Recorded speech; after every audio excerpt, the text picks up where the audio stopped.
ओम जावनि जावनि जाय निसियाय मत्थेन वंदामि। इच्छकार सुदेवसी सुख तपशरी निराबाद सुख संयम यात्रा निर्वति हो जी। स्वामी शाता है जी। देव गुरु पस्ताय हम इच्छामि खमाशमनो वंदी ओम जावनि जाय निसियाय मत्थेन वंदामि। इच्छा कारेण संधि स भगवन अबुठ्योमि अबिंतर देवसियम खाम्योम। काम इच्छम खामेमि देवसियम जम किंची अपत्यम परपत्यम बत्ते पाणी विने व्यवचे आनवे सन्नवे उचासने समासने अंतर्भाषे उरिभाषे जम किंची मज्ज विने परिणम सुहुमम व बायरम व तुपे जान अहम न जानमि तस्सम इच्छामि दुक्कडम। इच्छामि खमाशमनो वंदी ओम जावनि जाय आये मत्थ एण वंदामि। स्वामी शाता है जी। देव गुरु पस्ताय हम इच्छामि खमाशमनो वंदी ओम जावनि जाय निसी आये मत्थ एण वंदामि। इच्छा कारेण संधि स भगवन वायना संधि साऊं। संदेशा इच्छम इच्छामि खमाशमनो वंदी ओम जावनि जाय निसियाय मत्थ एण वंदामि। इच्छा कारेण संधि स भगवन वायना लेशु। ले जो इच्छम इच्छामि खमाशमनो वंदी ओम जावनि जाय निसियाय मत्थ एण वंदामि। इच्छकारी भगवन पसाई करी वायना प्रसाद करासो जी। नमोरियंताणं नमो सिद्धाणं नमायरियणं नमो वज्रायणं नमो लोये सव्वसावरणं एषो पंच नमोकारो सर्वभावपणासनं मंगलाणं च सर्वेषु परमं अवै मंगलम् जय जगजीव जोड़ी वियाणो जगगुरु जगानंदो जगनाहो जगबंधु जय जगप्रिया महोदय जय सुयाण बबु तीर्थयराणं न पश्चिमो जय जय गुरुलोगाणं जय महत्वा महावीर कल्याण पाद पाराम श्रुत गंगा हिमाचलम विश्वाम्भोजरविंदे वंदे हम ज्ञातनंदनम सर्वारिष्ट प्रणाशाय सर्वाभिष्टार्थदायिने सर्वलब्धि निधानाय श्री गौतम स्वामिने नमः। श्री सुधर्मा स्वामिने नमः। अज्ञानतिमिरान्धनं ज्ञानाञ्जनशलाकया नेत्रमुन्मीलितं येन तस्मै श्री गुरवे नमः। आज तो लगता है आईडी की गड़बड़ के कारण आगे भी नहीं जुड़ पाएंगे। विपुल चलिए भैया पधार। बोलिए। हाँ जी, बोलिए विपुल। सभी को सादर जय जिनेन्द्र। गणधरवाद की इस 206वीं नंबरी कक्षा में आप सभी का हार्दिक स्वागत है। हमारा जो विषय चल रहा है गतिमान या गत्यंतरवाद, इसके संदर्भ में हमने पूर्व कक्षा में विशेष रूप से कारण और कार्य के संबंध में बात करी थी और जिसमें ये मूल सिद्धांत देख लिया था कि बिना कारण के कोई भी कार्य नहीं होता है। ये सिद्धांत देखा और इसके साथ साथ ही इसी सिद्धांत के आधार से महाराज ने जो सुधर्मा स्वामी का जो प्रश्न था उसका शंका का समाधान भी किया ही है और बातों में। और ये भी हमें जानने मिला कि किस प्रकार से उनकी जो शंकाएं थी कि मनुष्य मर करके मनुष्य ही बनता है या त्रियंश मर करके त्रियंश ही बनता है, उस प्रश्न का समाधान किया। साथ में महाराज साहब ने बताया था कि किस प्रकार का कारण बनता है। अगर मान लीजिए किसी द्रव में गेहूं के अंदर अगर जीवत्व पना है, जीवत्व शक्ति है, जीवित है, तो उसके आधार से गेहूं उत्पन्न हो सकता है। लेकिन अगर मान लीजिए वो जीवत्व ही चला जाए तो फिर उसमें सामर्थ्य नहीं है उत्पन्न होने की, फिर तो वो जीव चला ही गया। लेकिन जो सुधर्मा स्वामी का प्रश्न था वो उससे विपरीत था। वो तो यही कह रहा है कि मनुष्य मर करके ही मनुष्य बनेगा, वो पर्याय कोई परिवर्तन नहीं मान रहे थे। तो ये बात थी पूर्व कक्षा में, हमने इसके उत्तर भी जाने थे। अब मैं महाराज साहब को निवेदन करता हूँ। बहुत बहुत धन्यवाद भाग्यशाली। सवाल चल रहा है कारण कार्यवाद का। आप समझने की कोशिश करिए क्या है कारण कार्यवाद। अब बिना कारण के कार्य बनेगा ही नहीं, बनता ही नहीं है, इन सब के अंदर यहाँ पर कुछ कारणवाद के प्रश्न मैं लिखता हूँ।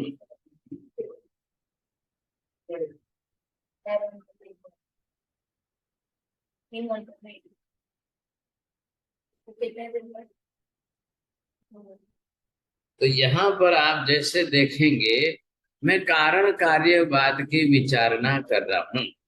तो यहाँ पर आपको ये समझना है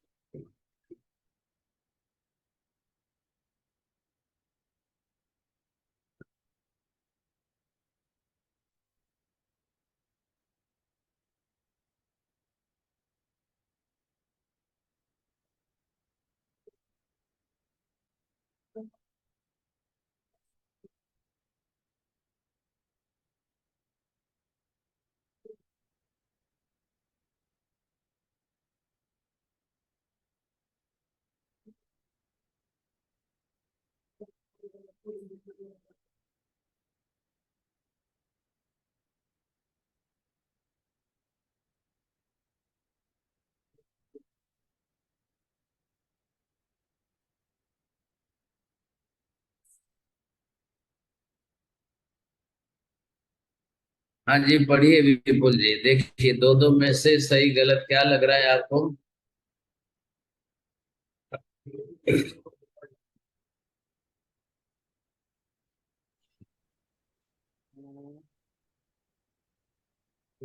सही से देख नहीं रहा है हमारा सा। क्या क्या कारण के अनुरूप ही कार्य होता है, क्या कारण के विपरीत भी कार्य होता है? आप बोलिए, इसका अर्थ मतलब क्या समझ में आ रहा है, ये बोलिए आप। अच्छा अच्छा महाराज साहब, एक तो ये समझ में आया कि अगर कारण के अनुरूप यानी जैसा कारण होगा वैसा ही कार्य होगा, ये समझ में आया। और दूसरा ये समझ में आया कि कारण के विपरीत अर्थात जो कारण है ही नहीं उसके अनुसार भी कार्य होता है क्या, ये प्रश्न पूछा गया है।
ये थोड़ी सी चर्चा जो है कारण कार्यवाद की है, अब ये बरोबर समझनी पड़ेगी, क्योंकि यहाँ सुधर्मा जी का प्रश्न ही इस पर है। गति, तो गति जाति दोनों के अंदर इनका आधार गति पर ज्यादा है कि जाति पर ज्यादा है? राहुल जी बोलिए। गति पर जाता है। गति पर और जाति पर, दो में से किसको ज्यादा भार दे रहे हैं सुधर्मा जी? गति, गति को ज्यादा। मनुष्य मर के मनुष्य ही बनेगा। हाँ, तो मनुष्य मर के मनुष्य बना, इसमें गति पर आई बात कि जाति पर आई? जाति पर आई, वो जाति। ये भी ध्यान रखना, आप ख्याल में आ जाएगा। तो यहाँ पर ये जो मुख्यता आ रही है पहला वाक्य पहले आपके कारण के अनुरूप ही कार्य होना अनिवार्य है या कारण के विरुद्ध भी कार्य हो सकता है, ये बेसिक चीजें हैं। फिर आप एग्जाम्पल में और कहीं पर भी अलग अलग तरीके से लगा सकेंगे। अरे ना ख्याल में आपको नहीं समझ में आएगा, मैं भी समझता हूँ, लेकिन मेहनत तो करनी पड़ेगी भाई साहब। हाँ साहब जी, कारण के अनुरूप ही कार्य होता है। जैसा आदमी कर्म करता है उसी के अनुरूप कर्म कारण हो गया। सब और जगह लगाना पड़ेगा। हाँ देखिए, जी। आकाश में बादलों के अंदर पानी है, तो कारण क्या है? बादल पानी। अब बादल पानी है तो बादलों के टकराने से पानी बरसना चाहिए कि बिजली बरसनी चाहिए?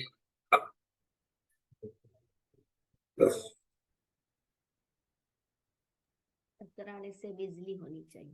पानी से सर्वथा विरुद्ध अग्नि है, अग्नि से सर्वथा विरुद्ध पानी है। किस अर्थ में ये बात बैठती है? नीति बहन जी बोलिए जल्दी।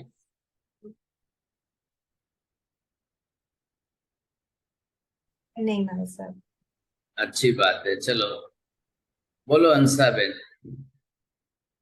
पानी का शीतल स्वभाव गुण है, अग्नि का उष्ण है, बस इसलिए दोनों परस्पर विरुद्ध है। अब बादल के अंदर पानी है, वहां पर सब कुछ शीतलता है, उष्णता कुछ भी नहीं है, फिर कहाँ प्रश्न आया?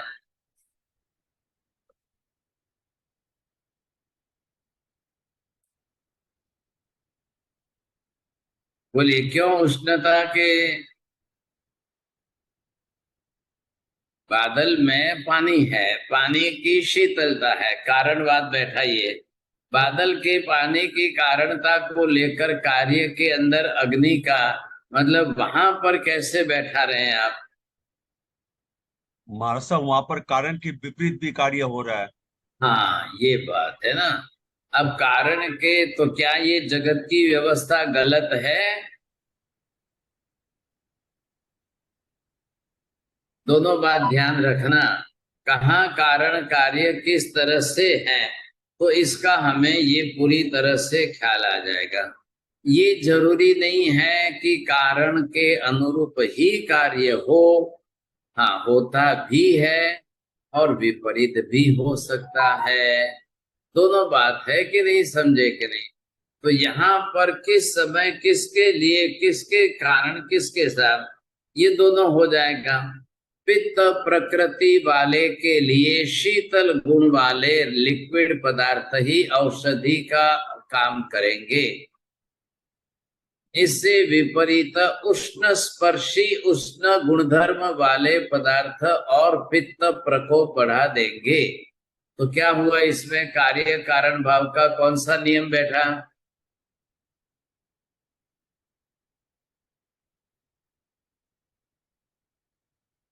हाँ, नहीं समझ में आ रहा है?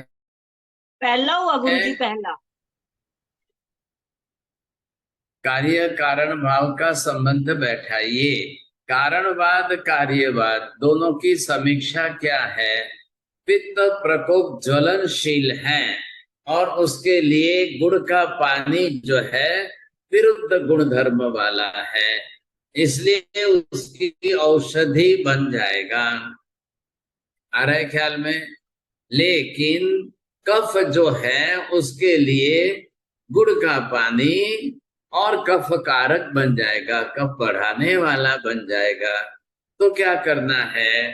किसके लिए कौन सा कैसा है, किसके लिए कौन सा कैसा है? कारण के होने पर कार्य अनुरूप, अगर कारण अनुरूप है तो अनुरूप कार्य होना चाहिए। ये बात किस में बैठेगी, किस में नहीं बैठेगी? तो विरुद्धता के अंदर भी कैसे जा सकती है, इनका ध्यान रखिए। इन्होंने जिस तरह से सुधर्मा जी ने बात बैठाई है वो सही है या गलत है, और है तो कैसे गलत है? उनको कारण कार्य क्या बैठाना है?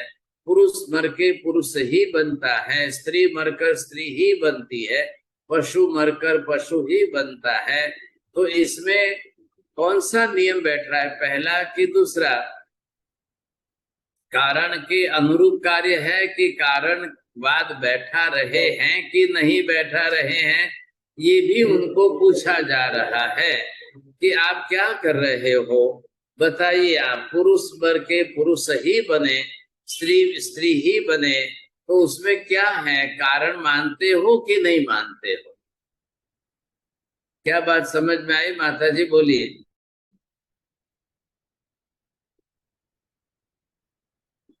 साहिब जी आईडी चेंज होने की वजह से मेरी अभी अभी क्लास लगी है। हाँ जी, इससे हाँ, पहले सही मैं बात है, फोन की। हमारी सबकी तकलीफ हुई है। हाँ जी। इनको कानून आईडी बदलना पड़ा ना, तो मैं भी 6-7 मिनट तक इसी चक्कर में फंसा रहा। बस अभी अभी ज्वाइन किया है साहिब जी, इसलिए थोड़ा ठीक सा है, ठीक है। डिस्टर्ब। चलो, धन्यवाद। बोलिए साहब, किसको ध्यान में आ रही है बात, समझिए। तो कारण और कार्य, पहली बात है, क्या जगत के अंदर बिना कारण के कोई कार्य हो ही नहीं सकता है? ध्यान रखना, सार्वजनिक नियम लगाना है। सार्वजनिक का तात्पर्य सबके साथ में एक सरीखा नियम बैठना चाहिए, तो ऐसा भी नहीं है। और सबके लिए एक ही कारण होगा और कार्य बनेंगे, ऐसा भी नहीं है। एक ही कारण से समस्त जगत के अंदर एक सरीखा कार्य नहीं हो सकता है। तो ये भी चिंता तो है ही ना, समझे कि नहीं? कारण तो बदल लेगा, और फिर एक ही कारण सबके लिए कैसा हो सकता है? संसार के अंदर जो भी है, समझे कि नहीं, बहुत कुछ बातें, सैकड़ों बातें हैं इनके अंदर एग्जाम्पल के लिए। ऐसा नहीं है, सैकड़ों बातें एग्जाम्पल के लिए सामने आती है, पता ही नहीं चलता है। तो ये नियम कैसे बैठाना चाहिए, ये नियम बैठा सकते हैं कि नहीं साहब? हाँ, ये जरूर है, कई कारण ऐसे हैं कि जहां कार्य होते हुए वही कारण, वैसा ही कारण सबके लिए नहीं आता है। उदाहरण के लिए 100 जने का सिर दर्द करता है और एक ही दवाई 100 जने के लिए सिर दर्द मिटा देगी, ऐसा संभव नहीं है। दोनों बात ध्यान में रखिए। कोई भी हो, किसी की भी रोग बीमारी किसी भी प्रकार की हो, तो एक ही प्रकार का उपचार, ट्रीटमेंट है, सबका मिटा देगी, ऐसा नहीं है।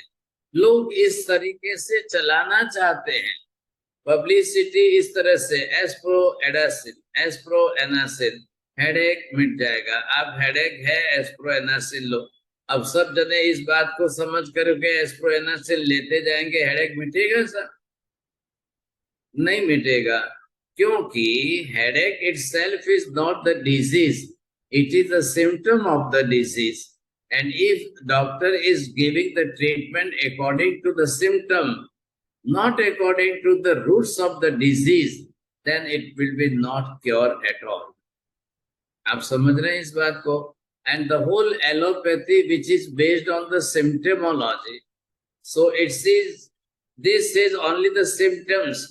They are giving the first preference to the symptoms.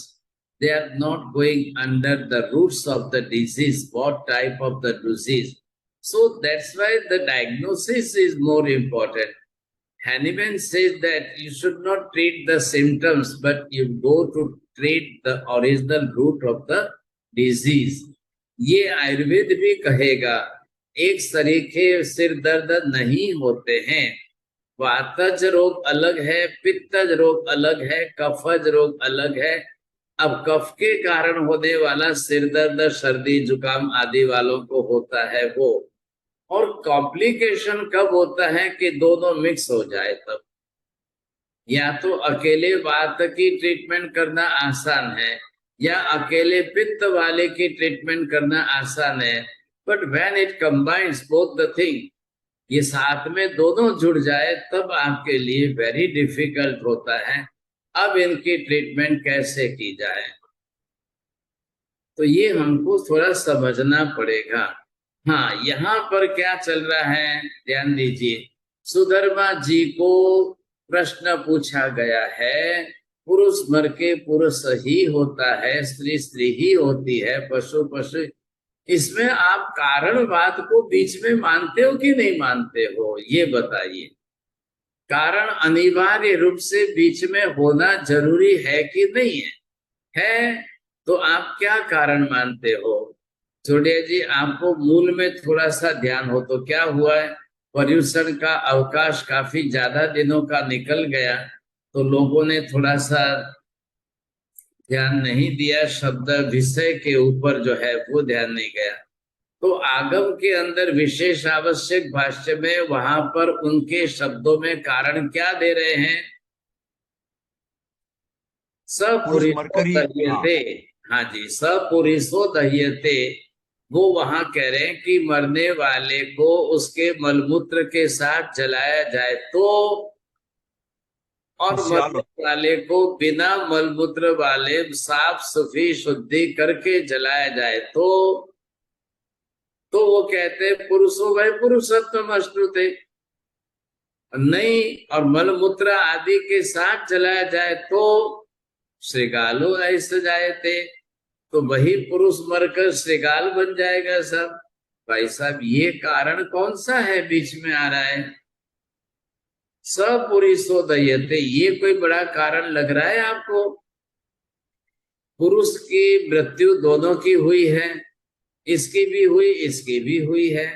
अब दोनों की मृत्यु हुई है और आप एक को कह रहे हो कि भाई उनका मलमूत्र आदि साफ करके जलाया है, और दूसरे का मलमूत्र आदि साफ न करते हुए ऐसे ही साथ में जला दिया है। ये कारण की प्रबलता क्या पुरुष को पुरुष ही बनाए और क्या पुरुष को श्रृगाल बना दे, ऐसा कारण उचित लग रहा है? अब ये कारण कौन सा है? अनुकूल कारण है कि विपरीत कारण है? ये सही कारण है कि गलत कारण है? बोलिए मनीषा बहन जी, ख्याल में आ रहा है? पहली बात, सभी ध्यान दीजिए, कंसंट्रेशन रहेगा तो समझ में आएगा। गलत लग रहा है गुरुजी ये तो, क्यों क्योंकि गलत? उनकी स्टेटमेंट में कॉन्ट्राडिक्शन है गुरुजी, क्या है कॉन्ट्राडिक्शन, क्या है? कि पुरुष पुरुष ही बनता है और अगर वो मलमूत्र नहीं नहीं, आपने ध्यान नहीं दिया, जनरल मत जाइए। जब मैं यहाँ बिल्कुल टिपिकल ऐसा पॉइंट उठाता हूँ, उस पॉइंट को पकड़ने की कोशिश करिए। क्यों राहुल जी, बंद मत करो, बोलिए, आप ध्यान दीजिए। साहब जी, मलमूत्र कोई कारण नहीं है कि अगर मलमूत्र सही चलाएंगे तो वो पुरुष नहीं बनेगा, और मलमूत्र शुद्ध कोई करके चले। मैं पूछ रहा हूँ अनुकूल कारण विपरीत कारण, विपरीत कारण, ऐसा कारण कौन सा यहाँ पर बैठ रहा है? ये विपरीत कारण बैठ रहा है। हाँ, बादल पानी से भरे हुए बादल, और वो बारिश बरसाए कि बिजली बरसाए, तो क्या होगा फिर वहां पर? देखिए, ये तो एक क्या है कि नियम बन रहे हैं, वो अप्लाई में होने चाहिए ना, सभी एग्जाम्पल के अंदर समान रूप से अप्लाई होंगे तब काम लगेगा ना। ये भी बात सोचना है आपको। अब इनको जब ये पूछा गया है कि ये कारण को आप कैसे प्रबल कारण मानते हो, ये कारण कौन सा है? सपुरुषो दह्यते, अरे मलमूत्र साफ नहीं किया और जला दिया तो आप उसको ऐसा कहते हो कि, तो पहले ये समझिए, ध्यान देना थोड़ा सा, मनुष्य मर गया, मरने के साथ ही वो आत्मा चली गई कि नहीं? अब उसने तो शरीर छोड़ दिया है, पीछे के लोग जलाने वाले जो हैं, अब उसके और इसके आत्मा के जाने के बीच में काल का अंतर कितना पड़ेगा?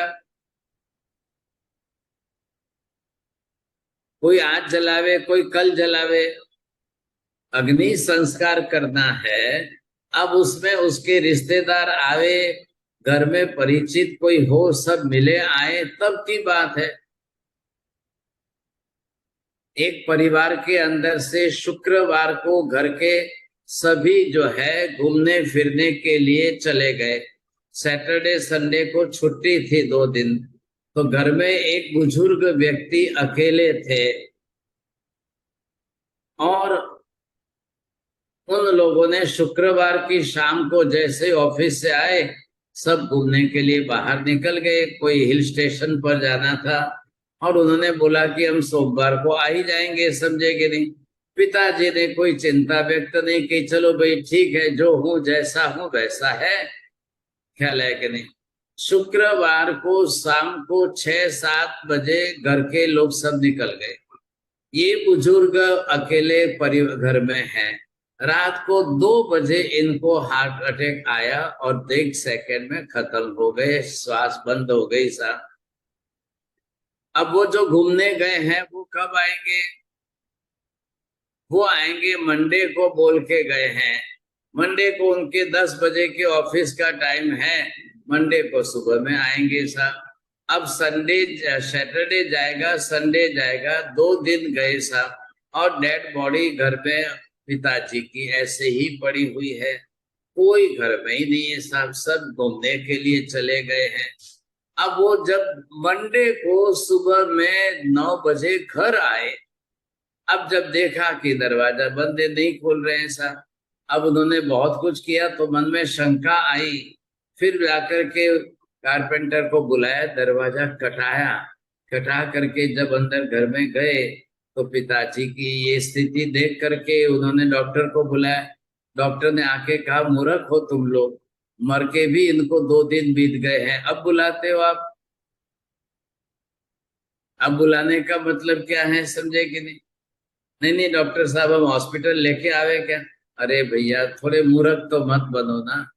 जिनको मरे हुए 2 दिन बीत गए, अब आप उनको ला करके अस्पताल लेके आओगे, क्या फायदा? ऐसी स्थिति के अंदर अब क्या करना भाई, जो है जैसा है ठीक है, अब वैसे ही ले जाओ, वैसे ही जो है जला दो, समझे कि नहीं। अब किसी ने कोई दरकार ही नहीं की साहब। अब ऐसे बताइए, मरने वाले की गति कब होती है? शरीर जलाया जाएगा तो ही गति होगी, या शरीर न जलाया जाए तो भी गति होगी? समझ रहे हैं आप सभी? समझना, ध्यान देना। अब 2 दिन बीतने के बाद क्या उनकी गति बदलेगी कि आत्मा रुकेगी वहां पर? जब तक शरीर न जलाया जाए वहां तक आत्मा रुकेगी। सुधर्मा जी को ये पूछा गया, आपने कारण बताया है सपुरुषो दह्यते, मल मूत्र सहित जलाना या मल मूत्र रहित शुद्धि करके जलाना। तो अब जलाने वाले तो 2 दिन के लिए खड़े हैं, जलाएंगे 2 दिन के बाद जलाएंगे सर। अब इनकी गति का क्या होगा? तो भाई साहब, यहाँ प्रश्न ये आ रहा है, जलाओ या न जलाओ, मलमूत्र सहित जलाओ या साफ सुथरी करके नए कपड़े पहनकर जलाओ। तो उसकी गति में कोई अंतर है? कोई गति में फर्क पड़ेगा? उनकी गति जाति में क्या फर्क पड़ने वाला है? अब इधर ध्यान देना, महावीर के सिद्धांत को, कर्म शास्त्र के नियम को आप समझ कर बैठे हैं, इसलिए आपसे दिलाते हो। लेकिन वहां सुधर्मा जी को समझाना है उनको, उनकी कमजोरी कहाँ है, उनके शब्दों पर ध्यान देना है, इसलिए उनके शब्द पकड़ने हैं सर। अब सुधर्मा जी भी सिर तो खुजलाएंगे ही, समझे की बात तो सही है। अब वो विचार में पड़ गए, भाई कारण जो बताया है, तो कारण क्या है ऐसा? कारण है शरीर को जलाना। शरीर को जलाने के पीछे कारण क्यों है? मलमूत्र सहित जलाया या बिना जलाया, साफ सुथरी, इसका और जाकर के आत्मा को जन्म लेना। अब इसमें कार्य कारण भाव कहाँ बैठ रहा है? मैंने पहले भी समझाया था, थोड़ा आपने ध्यान दिया हो तो। यही शरीर जाकर के दूसरा शरीर बनता है क्या? यही शरीर दूसरे जन्म में साथ में जाता है, तभी पुरुष पुरुष बनेगा, स्त्री स्त्री बनेगी, पशु पशु बनेगा? ये भी ना है, क्योंकि स्पष्टता सामने है कि ये शरीर तो जाता ही नहीं है दूसरे जन्म में। क्योंकि यहाँ तो 80 बरस की उम्र में वृद्धावस्था में मृत्यु हो रही है और उधर नया बालक जन्म ले रहा है। यहाँ 80 बरस या 90 बरस की उम्र में कैंसर ग्रस्त है और मृत्यु हो रही है, और वहां नया फ्रेश ताजा बालक जन्म रहा है तो कोई रोग नहीं है। यहाँ का शरीर 5-6 फुट का है, वृद्ध शरीर है, और वहां जाकर के नए बालक के रूप में जन्म रहा है, तो ये कोई 80-90 बरस का वृद्ध इंसान तो जन्म नहीं रहा है। तो कैसे आप सिद्ध करते हो कि पुरुष मर के पुरुष ही बनेगा, स्त्री मरकर स्त्री ही बनेगा?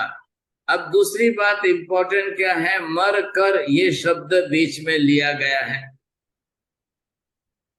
ये शब्द क्यों लिया बीच में? मर कर ये शब्द अगर आप ले रहे हो तो इस शब्द का कारण क्या है? इस शब्द का प्रयोग करने के पीछे बोलिए।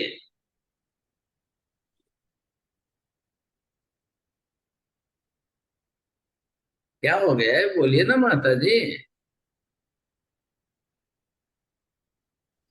साहिब जी ये शरीर तो यहीं रह जाएगा मरने के बाद और आत्मा जाएगी, तो क्या पूछते हैं और आप क्या बोलते हो, ये मुझे समझ में नहीं आ रहा।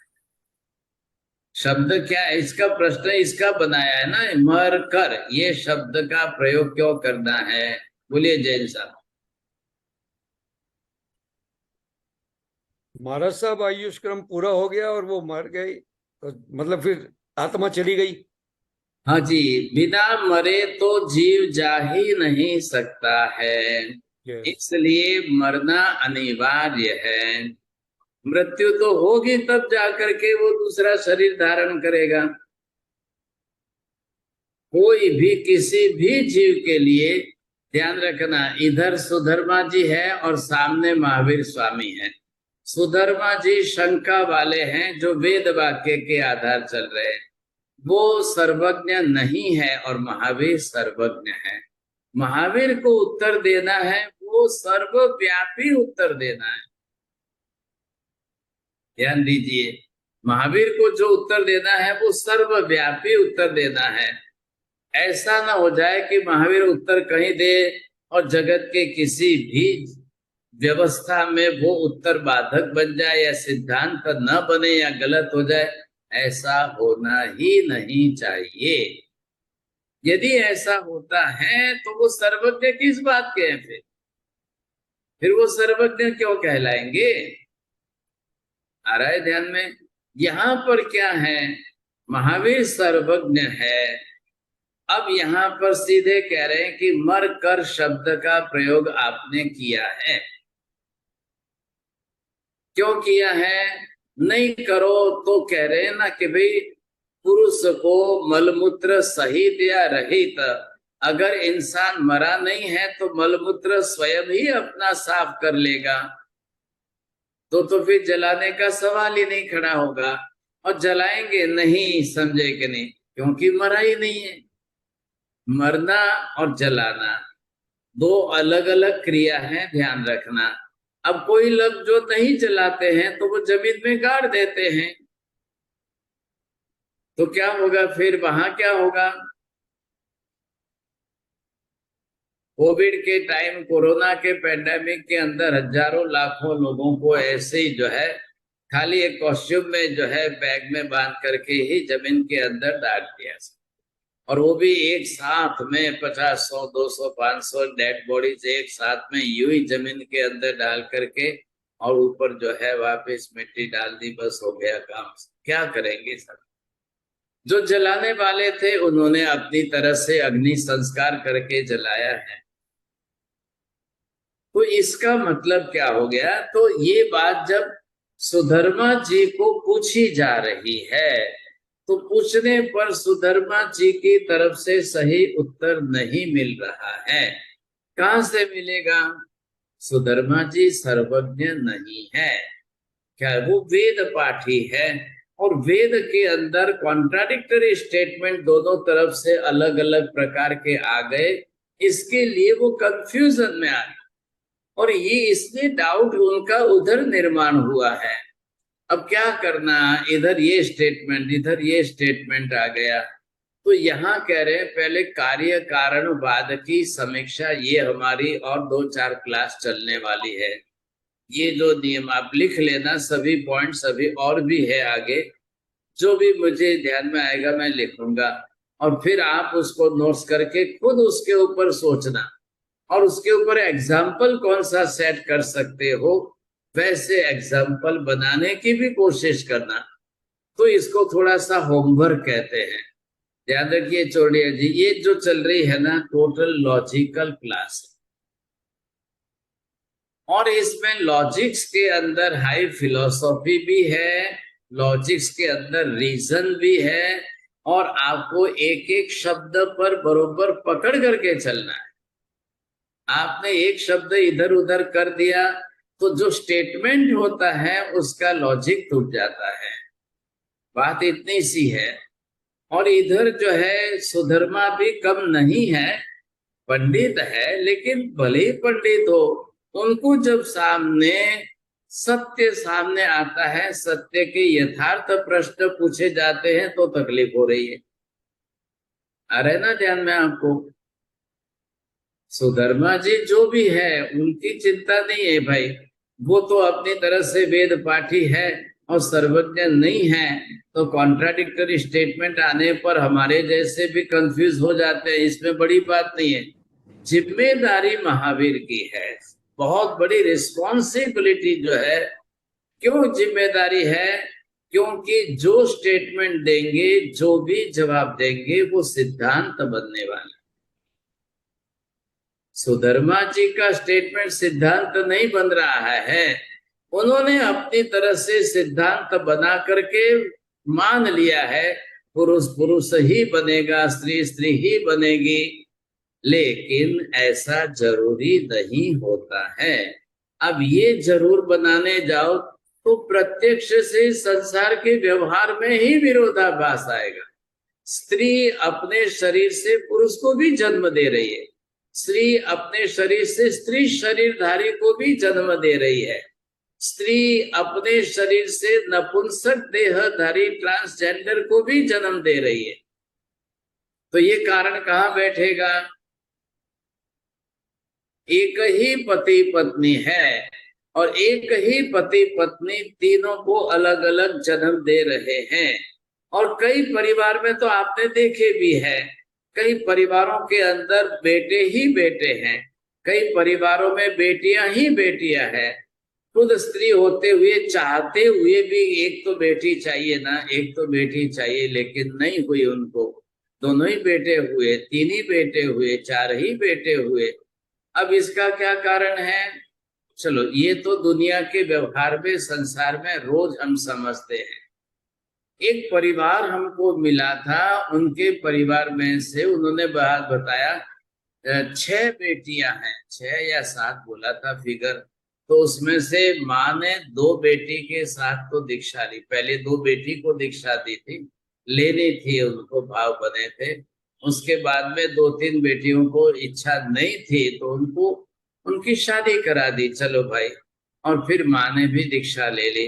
वो बता रहे थे हमारे तो कोई बेटा ही नहीं है, ऐसा एक भी बेटा नहीं हुआ। और बेटे की लालसा में जो है हमारे एक के बाद दूसरे, दूसरे के बाद तीसरे, तीसरे के बाद चौथी, चौथी के बाद पांचवी, पांचवी के बाद छठी, छठी के बाद सातवीं, बेटियां ही बेटियां होती रही। चलो अब इसके कार्य कारण बाद किसके साथ मिले?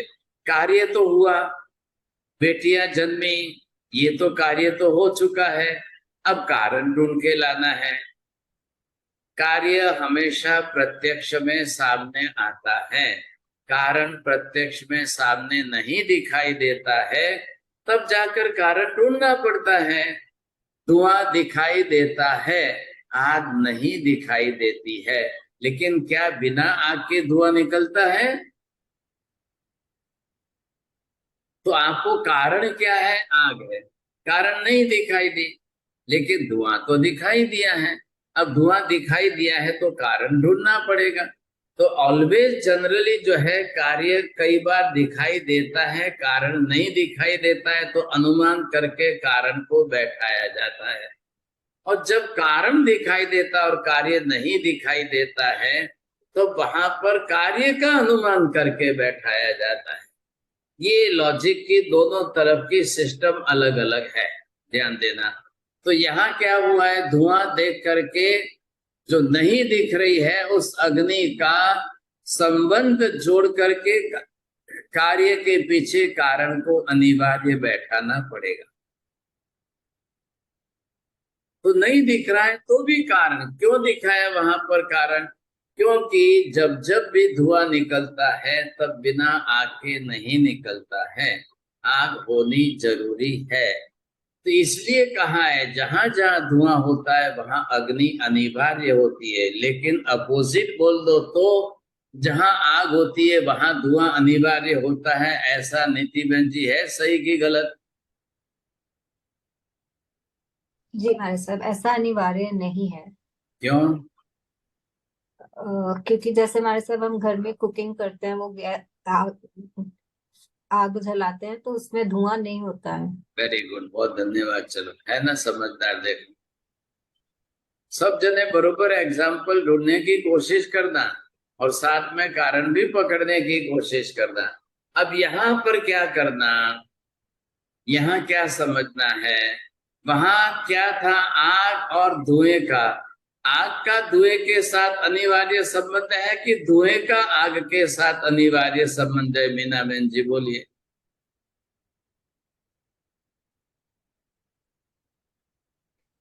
The fire is the cause. What is compulsion with whom? बात ये चल रही है। बोलिए राहुल जी। हाँ,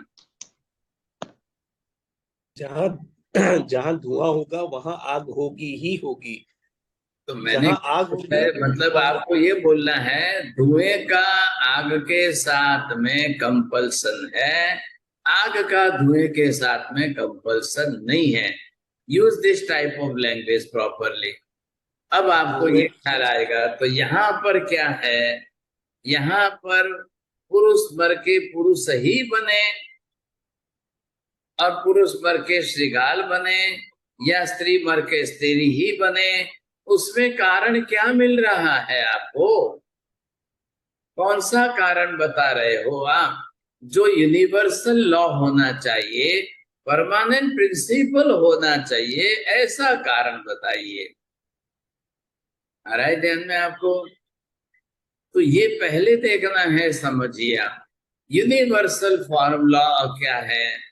सर्वव्यापी सार्वजनिक कारण होना चाहिए। मेरे लिए वही कारण अलग हो, आपके लिए वही कारण अलग हो, किसी के लिए वही कारण अलग हो, ऐसा नहीं होना चाहिए, नहीं चलता है। तो ये जो है आपको पहले समझना है। अनुकूल कारण क्या है, प्रतिकूल कारण क्या है? महावीर के पास क्या है? इधर कर्म है, कर्म सिद्धांत है, कर्म से कई प्रत्येक सिद्धांत यूनिवर्सल है। आ रहा है ध्यान में आपको? क्यों कर्म के प्रत्येक सिद्धांत यूनिवर्सल है? मेहता जी बोलिए।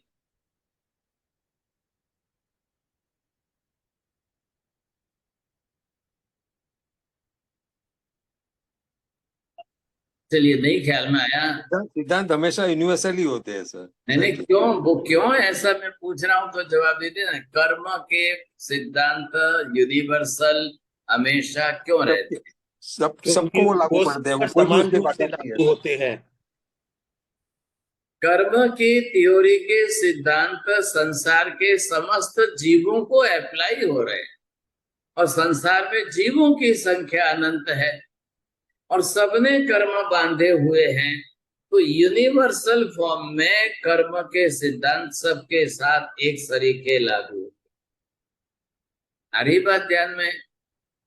क्योंकि जो कर्म मैंने बांधा है, मेरे साथ जो कर्म का उदय हुआ है, तो मुझे जो विपाक मिल रहा है वही कर्म, वैसा ही कर्म दुनिया के अंदर 10 लाख लोगों ने बांधा है, तो विपाक उनके लिए भी वैसा ही आएगा।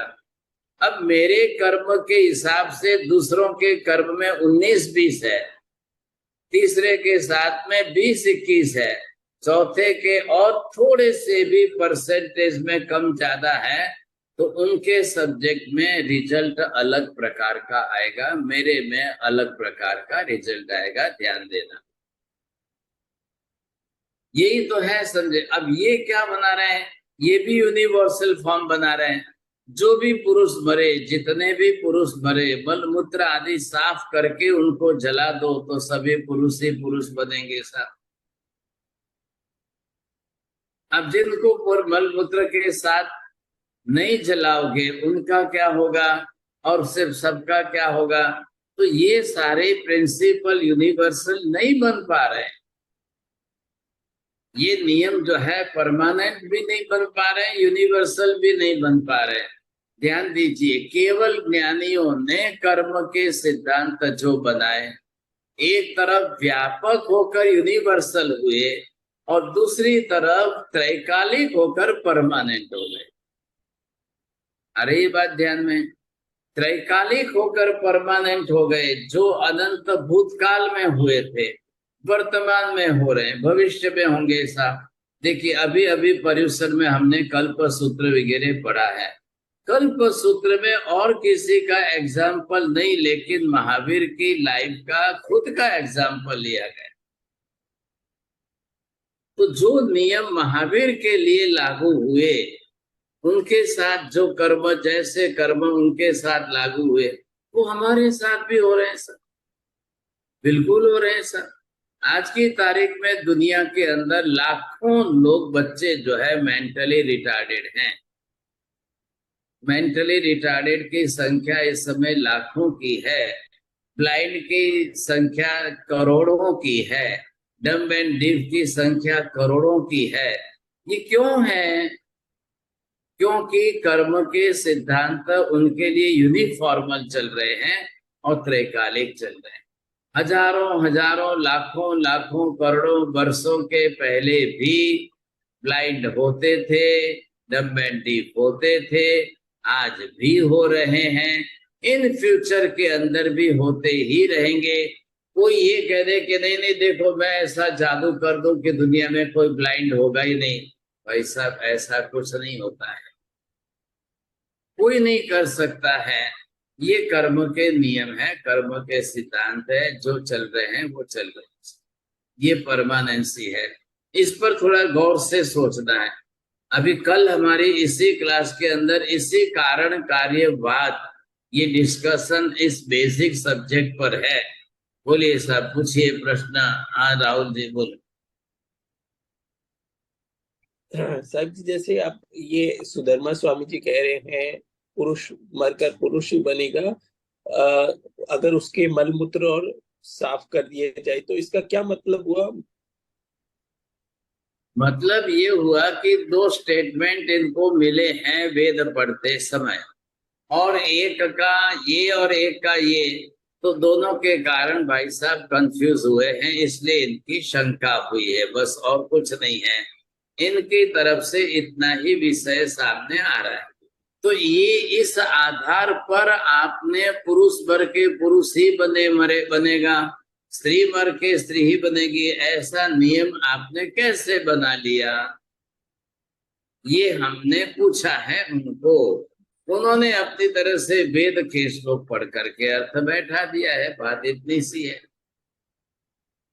दूसरा साहब जी, वो मरकर, इसका क्या मतलब हुआ? आप बता रहे थे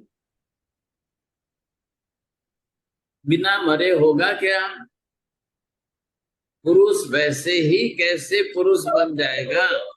स्त्री बिना मरे स्त्री बनेगी कि स्त्री मरकर ही स्त्री बनेगी? तो मरना अनिवार्य है कि नहीं? वापिस दोबारा पुरुष ही बनना है, स्त्री ही बनना है, तो मरना अनिवार्य है कि नहीं है? तो मरने के पीछे और जलाने के पीछे अंतर दो क्रिया में कितना है, उसके आधार पर हमको समझना था। थोड़ा ध्यान दीजिए साहब। बोलिए छोड़िया जी। जो महाराज साहब, ये डिस्कशन में ये बात क्लियर नहीं हो रही है कि सुधर्मा जी ने पुरुष को कारण माना है या मल मूत्र को सफाई या मल मूत्र सहित, तो वो कारण किसको मान रहे हैं? वो कारण मान रहे हैं, उनको वही तो पूछा जा रहा है। यहाँ पुरुष के मरने पर इन्होंने कारण लाया है मल मूत्र आदि को। अब ये साफ सफाई करके जलाया जाए तो पुरुष पुरुष ही बनेगा, और अगर नहीं किया तो पुरुष मर करके वृश्चिगाल बन जाएगा। ये कारण इनका सही बैठता है कि नहीं, इसकी समीक्षा करनी है। इसके लिए कारण कार्यवाद का जनरल डिस्कशन चालू किया है। अब वो सुधर्मा स्वामी को भी पूछा जाएगा, सबको ख्याल आ जाएगा। नमो ओरियंताणम, नमो सिद्धाणम, नमो आर्यणम, नमो वज्रायणम, नमो लोहे सर्वसाहुम, एषु पंच नमुकारो सर्व पापनाशम, मंगलाणं च सर्वेषां परमं हवै मंगलम्। मंगलम भगवान वीरो, मंगलम गौतम प्रभु, मंगलम स्थूलिभद्राद्य जैन धर्मोऽस्तु मंगलम। चत्तारि मंगलम हरिहंता मंगलम, सिद्धा मंगलम साहु मंगलम, केवले पन्नतो धम्मो मंगलम। चत्तारि लोकोत्तमा हरिहंता लोकोत्तमा, सिद्धा लोकोत्तमा साहु लोकोत्तमा, केवली पन्नतो धम्मो लोकोत्तमा। चत्तारि शरणं प्रवज्जामि, हरिहन्ते शरणं प्रवज्जामि, सिद्धे शरणं प्रवज्जामि, साधु शरणं केवली पन्नतं धम्मं शरणं प्रवज्जामि। सर्वमंगल मांगल्यं सर्व ज्ञान कारणं सर्वधर्माणां जयति शासनं। धर्म बहुत बहुत आशीर्वाद आशीर्वाद।